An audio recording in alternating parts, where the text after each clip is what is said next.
Good morning, Facebook and YouTube and Torah family. This is Aver. We're coming back to deal with one more section concerning polygamy so that we may understand clearly the verses that are being used to cause people to believe that our Creator has ordained and sanctioned polygamy for the sons of men. Today we're going to go on this Sabbath day to Deuteronomy chapter 21 and 10 down to verses 15. And what we want to talk about here is where the verse says, if a man has two wives, if a man has two wives. But let's start at verse 10. Let's jump right into it for time's sake. So the Torah says, when you goest forth to war against an enemy, and the Lord your God has delivered them into your hands, and you have taken them captivity into a captive, and you see among them a beautiful woman, and has desired her, that you would have her to be your wife. You shall then bring her back to your house or to your home, and she shall shave or cut her hair, the hairs of her head. She shall pare or cut her fingernails, and she shall put the raiment of her captivity from off of her, and she shall remain within your house to mourn her father and mother a full month. And after that, you shall go in to her. Keep that in mind, the go into her, and she shall be your husband, and you shall and be her husband, and she shall be your wife. And then it says, and it shall be that if you have no delight in her, then you shall let her go where she will, or wherever she will, or wherever she wants to go. But you shall not sell her at all for money. You shall not make merchandise of her, because you have humbled her. And if a man has two wives, one beloved and another hated, and they both have borne children from him, both the loved and the hated, if the firstborn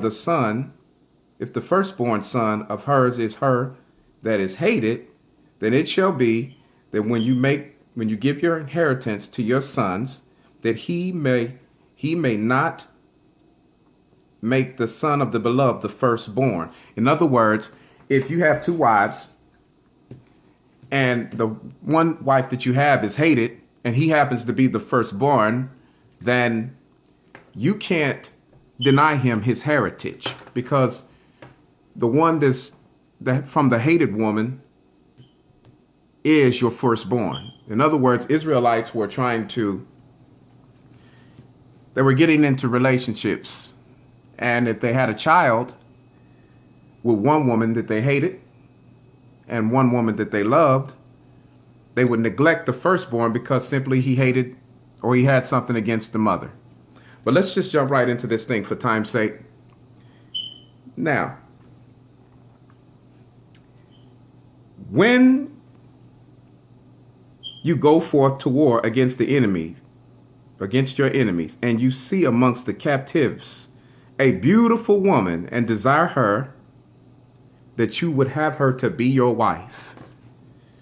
What this says, this is a picture of the Israelites going to war. And when they would go to war, what they would see is a beautiful woman, or as the Torah says, a woman of a beautiful form. And when they saw this woman with a beautiful form, when the war was over, they would take these women. Now, when they would take these women, they would bring these women back to their camps, back to Israel. And the Torah says that she shall shave her hair, she shall cut her nails, and she shall put the raiment of her captivity from off of her. There is a mourning period to which the pagan cultures, whenever they lost loved ones, they would cut their hair, they would cut their nails, and they would mourn for their mothers and their fathers for a full 30 days. In some cultures, they would just cut all their hair off, or cut half, just cut one side, or cut patches, or pull. It was a sign of their mourning, where they would literally pull patches of hair out of their head. But in this case, the Torah is telling you what the Israelites would do once the men saw a beautiful woman while they were in war against the nation. And what these men were told to do from the Torah, they were told to bring that woman home and allow that woman to mourn for 30 days. And she would cut her hair, she would cut her nails. But the Torah says that she would put off her raiment. She would put off the raiment of her captivity.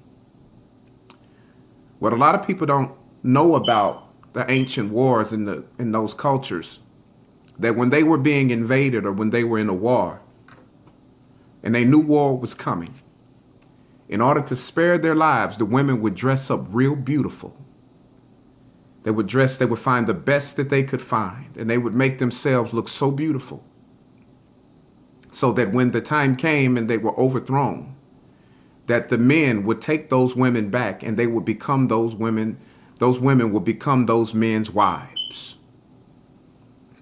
So the Creator tells Moses to instruct these men because he knew that these men would be overtaken. What is known by in the Torah is the inclination, or the Yitzhara. The Yitzhara is your dark nature, where you don't seem to look at things from a perspective through the eyes of God.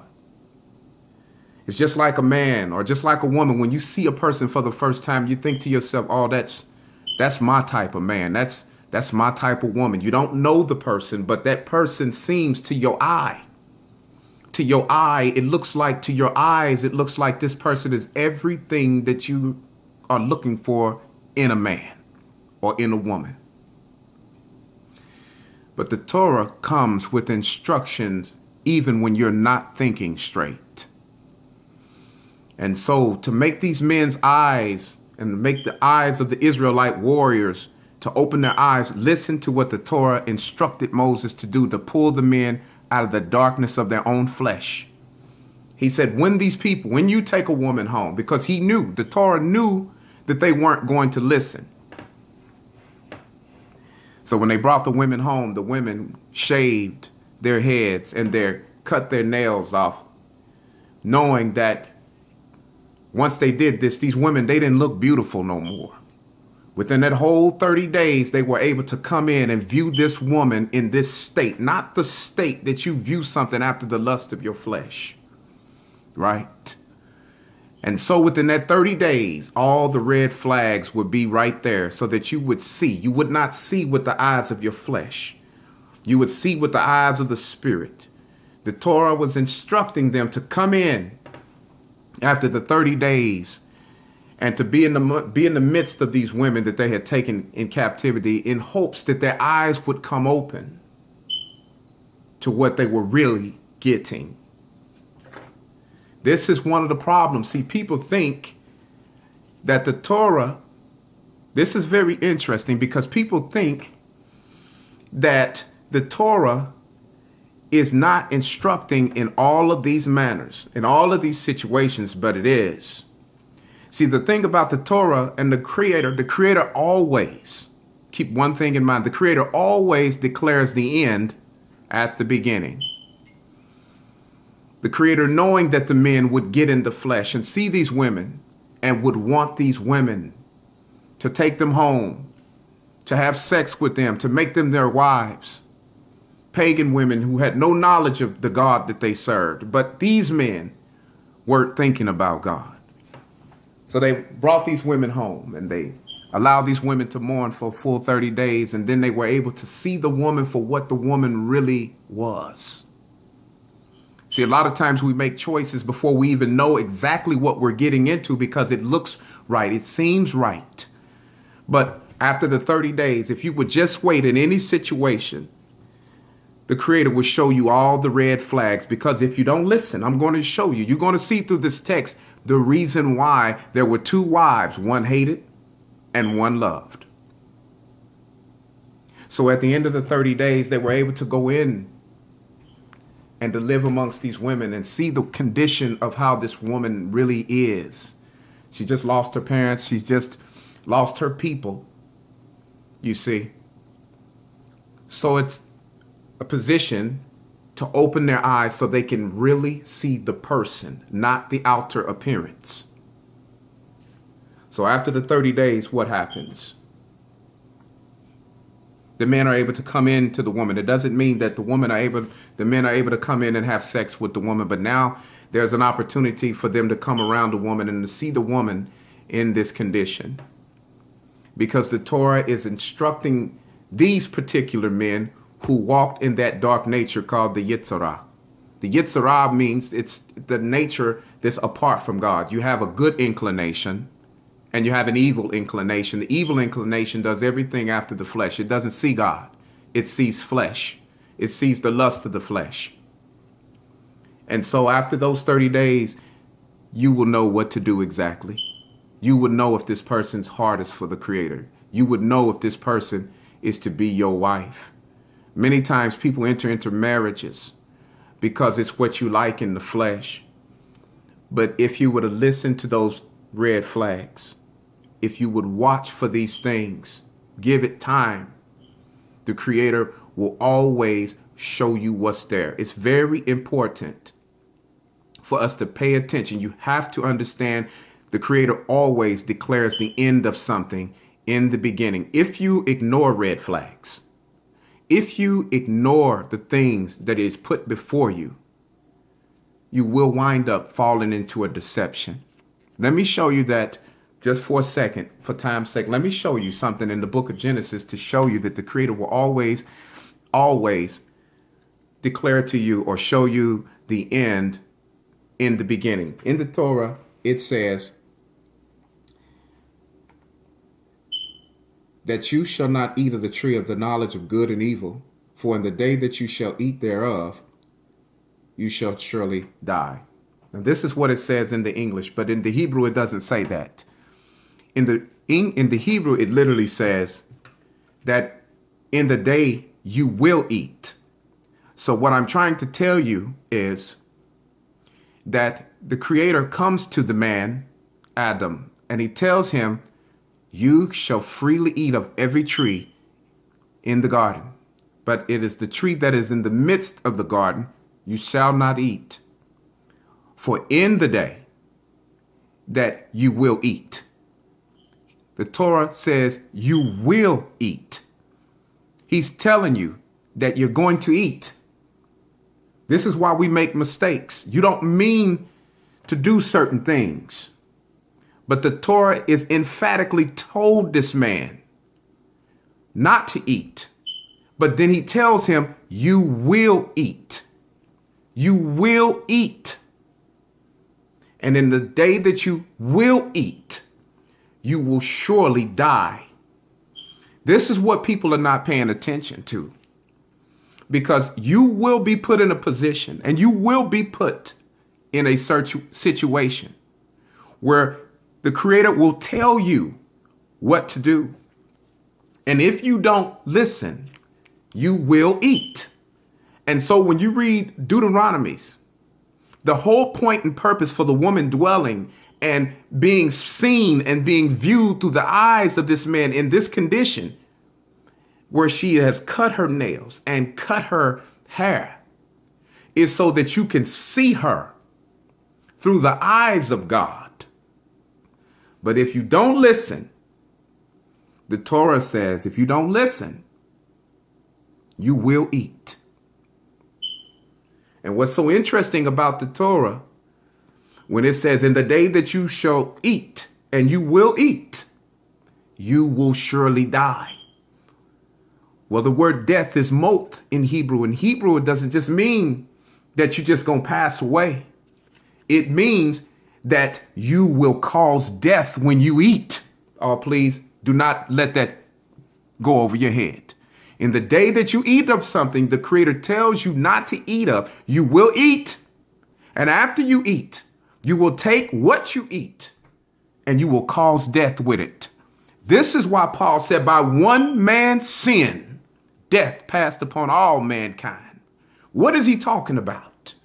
What he's talking about is not the fact that Adam ate something and every man is suffering. This is not true. The fact is that the Creator knows every man is going to eat, even though you know that you've been told not to eat. Do you follow me? So it doesn't matter who you are. This is how we learn how to do what is right and what is wrong. The fact is, we think, let me show you how powerful eating is. You see, the Creator, let me show you how powerful eating is and how powerful death is. Yeshua came into the earth and was in the presence of death and had to leave that body. That body had to die. So how much more is someone who eats after knowing not to do something? You will die. And once you eat from it, the Torah says you will cause death. So I just wanted to bring that to you to show you something. You see, now it moves to the place where people think that these verses are separated, where it talks about if a man has two wives. Why? Why does this man in the Torah? Because this is not polygamy. What this is, it's not telling a man that he can have two wives. How much sense does that make for you to have two wives, to hate one and love another? Well, don't make sense now, does it? But what it's talking about is talking about that man that allowed that woman into his house for 30 days to weep and mourn. And he saw those signs and he married that woman. And after he married that woman, he hated that woman. See, this is a picture. See, he declares the end before he declares the end in the beginning. This is a picture of the man seeing and understanding after the 30 days. He didn't listen. He married this woman, had a son by this woman, and he wound up hating this woman because he saw after the flesh. He did not listen. He ate anyway. To eat off the tree of knowledge and good and evil is for you to be instructed on what is right, and you go against it. So now he ends up with a woman. Here's the dilemma. He ends up with a woman that he hates. He can't stand to be around her, but he has a son, his firstborn son.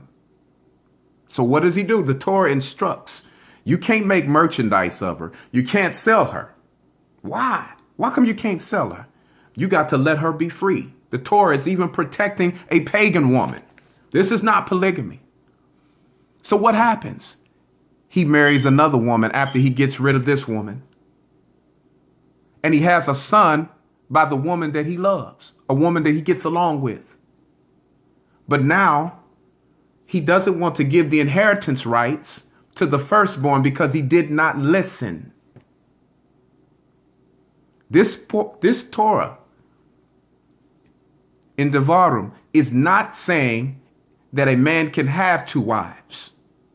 This Torah instruction comes to instruct you so that you don't end up with two wives.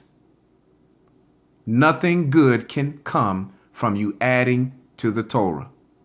There is only one place in the Torah that instructs us of a relationship, of a family, of a marriage, and that is, man shall not live by bread alone, but by every word that proceeds out of the mouth of God. If you violate the Torah and you eat from the tree of knowledge and good and evil, you will cause death everywhere you go. If you think that I'm just making this up, the Torah says that the woman, she came and ate and she gave to her husband. You see, she ate first and he died. She ate first and she died. And then the Torah says, and she gave to him, and he died. You must stay within the commands of God. You must stay within the Torah. You cannot take from it. You cannot add to it. And if you do not confirm what we know, you will live within the curse of it. Study your Torah. Read your word. Amen.